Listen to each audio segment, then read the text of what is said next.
Can I tell you, if I were your brother, I would have been afraid to tell you too.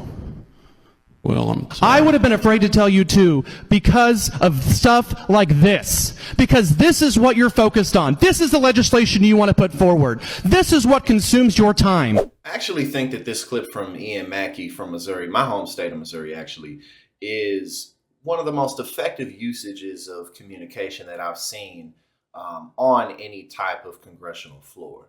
Because he really shed light on what the Republican Party overwhelmingly is focused on. I was afraid of people like you growing up, and I grew up in Hickory County, Missouri.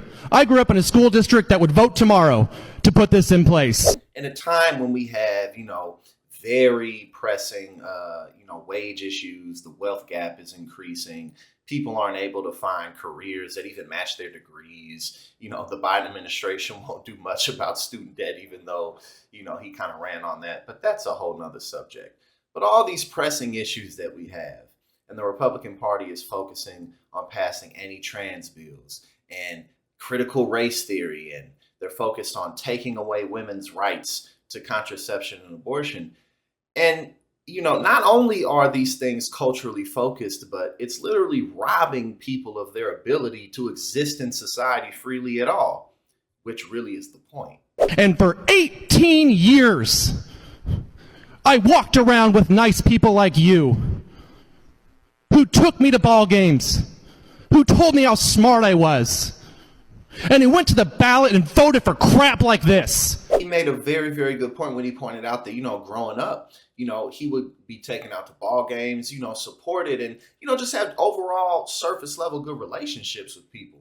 And it's like that, not just within the LGBTQ community, but also within minority communities, to where, maybe upper class whites or upper class Republicans who, overwhelmingly are nice people, but then, their voting and their true influential cultural beliefs will literally rob you of your ability to function in society.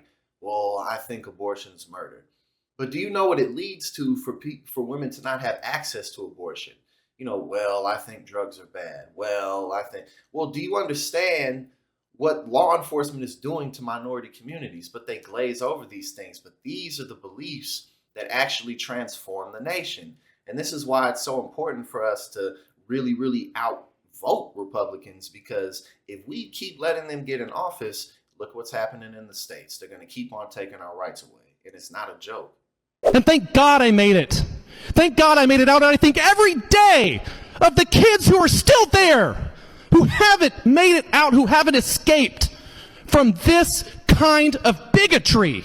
Republican states are literally like having a tennis match of who can on everyone's rights the worst. It's like, bing, abortion is illegal after 20 weeks. Oh, bing, 15 weeks. Oh, 15 weeks, you say, bing. Oh, we're going to make it 6 weeks. Bing, we're going to make abortion completely illegal.